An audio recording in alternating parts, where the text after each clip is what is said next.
Trump's visit to NATO follows divisive G7 summit in June. Trump to travel to Britain, meets Putin in Finland. Militarily stronger, NATO faces Trump's rebukes on spending by Robin M. at Brussels, July 11. Reuters, to the pomp of brass bands and a fly past of fighter jets, the NATO alliance holds a two-day summit from Wednesday looking stronger militarily than at any time since the Cold War and with plans to expand further to curb Russian power.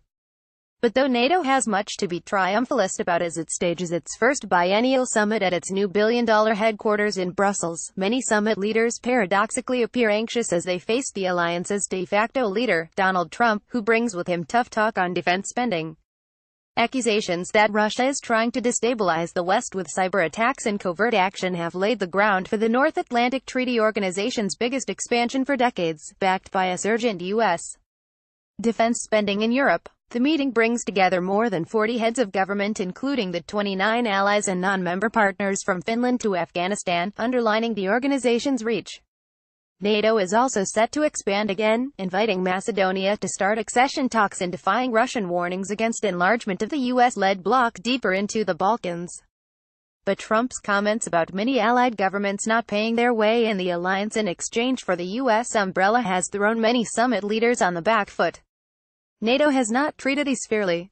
We pay far too much and they pay far too little, Trump said as he left the White House on Tuesday for his trip to Europe, which will also take him to Britain and Finland, where he will meet Russia's Vladimir Putin.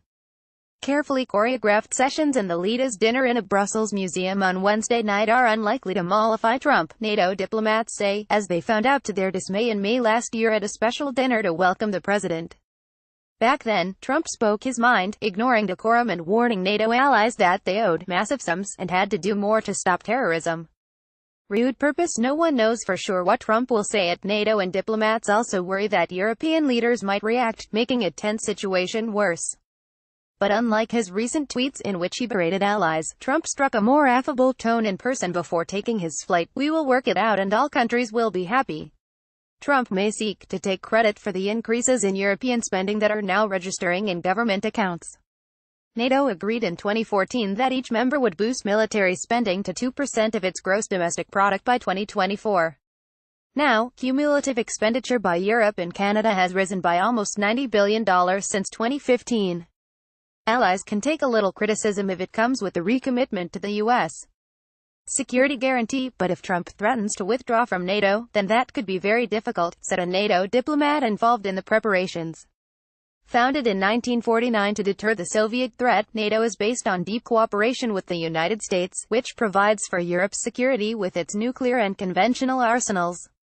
NATO has found renewed purpose since Russia's annexation of Ukraine's Crimea in 2014, sending battalions to the Baltics and Poland to deter any potential Russian incursions. Russia's image does not only depend on organizing the Football World Championship, European Council President Donald Tusk, a former Polish Prime Minister, said of Moscow's highly regarded organization of the Soccer World Cup. No one should forget the essence of politics and the international relationship with Russia, said Tusk, who is expected to attend the NATO dinner. Any other business? But the U.S. President, who is the commander-in-chief of the world's biggest military power leads the alliance, has also indicated he has other issues he wants to discuss, including non-NATO business such as trade relations with Europe. He has already imposed tariffs on EU steel and aluminium exports and is threatening to do so on cars. We lose $151 billion on trade with the European Union. Charge us big tariffs. Trade deficit with the EU, although both the bloc and U.S. government say the figure is lower when including services such as finance, where the United States has a surplus. Following the divisive Group of Seven meeting in June, where Trump rejected the final summit statement, NATO envoys have left nothing to chance, negotiating the Brussels summit declaration meticulously days ahead and locking in policy decisions on Russia and Iraq. At least one senior White House official has signed off on the NATO summit statement, one NATO diplomat said, which will contain a commitment to the 2% spending goal. Trump's position remains unclear. He can nullify everything with a tweet, another NATO diplomat said. Additional reporting by Sabine Siebold in Berlin, editing by Richard Baumfirth.